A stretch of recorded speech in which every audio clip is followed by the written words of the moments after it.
Diktatorların taleyində təkrarlanan hadisələr var və bu təkrarlanan hadisələrdən biri də bu diktatoranın çökməsi və diktatorun ölkəni tərk eləməyə məcbur olmasıdır.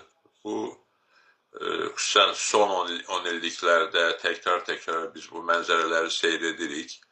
Diktatoraların çökməsi, diktatorun ölkədən tələm-tələsik qaçması, diktatorun heykəllərinin darmadağın edilməsi və s. və s. Çox təəssüf ki, bu digərlərinə dərs olmur. Elə hər biri elə düşünürlər ki, onlar fərqlidirlər. O ki, qaldı onların topladığı sərvət məsələsinə.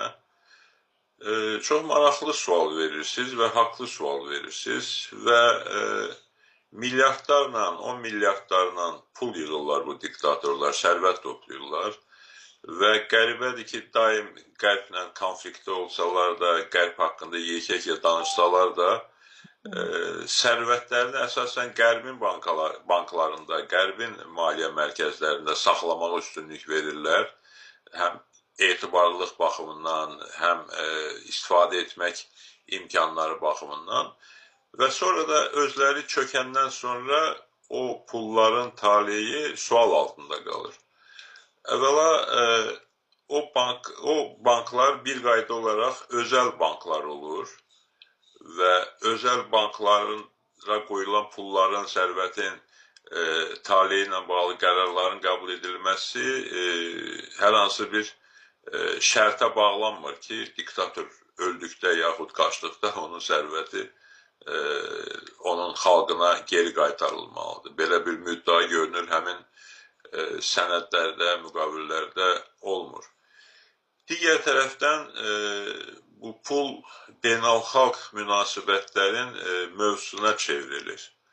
Yəni, təbii ki, banklar nə qədər özəl olsa da, müstəqil olsa da, o bankların olduğu ölkələrdəki mövcud hakimiyyətlər, mövcud elitalar həm o pulların öz dövlətlərinin maraqları üçün istifadə olunmasında maraqlı olurlar. Hətta özəl bankda olsa da həmin dövlətin maliyyə sisteminə daxil olan bir dəyər kimi istifadə olunmasına tərəfdar olurlar. Həm də ki, o pullardan bir bazarlıq mövzusu kimi istifadə olunur. Bu da dəfələrlə təkrarlanıbdır. Məsələn, 1979-cu ildə İran şahı Məhəmməd Rza Pəhləvinin çöküşündən sonra onun milyardlarla pulu Amerika Birləşmiş Ştatlarının banklarında qalmışdı və yeni hakimiyyət, İrandakı yeni hakimiyyət o pulları geri tələb edirdi. Amma Amerika Birləşmiş Ştatları da o pulları verməyə heç bir maraq göstərmirdi və onu eyni zamanda İrandakı hakimiyyətin davranışına bağlayırdı ki, hansı şərtlərdə hansı hissə qaytarıla bilər və s. və s. Yəni, bu bir gerçəklikdir ki, diktatorların çöküşündən sonra onların uğurladığı pullar, onların yerləşdirdiyi ölkələrin bankları və hakimiyyətləri, siyasi elitaları tərəfindən həm sərvət kimi, həm də ki, beynəlxalq bazarlığın bir elementi kimi istifadə olunur. Bax, bu da həmin o diktatorların öz xalqlarına, öz ölkələrinə 10 illərlə vurduğu zərbələrin, ziyanların daha bir çox böyük bir hissəsi kimi ortaya çıxır. Ümumiyyətlə, bunların hər hansı bir beynəlxalq qanunda ifadə olunurmu ki, bu vəsaitlər geri qaytarılmalıdır xalqlara, yoxsa elə bir qanun yoxdur? Yəni, bu saat belə qəfildən bir sual verəndə mənim yadıma düşmür ki, elə birbaşa bir qanun var, yoxsa yox. Məncə, ümumi bir, bütün situasiyaları əhatə edən bir qanun yoxdur.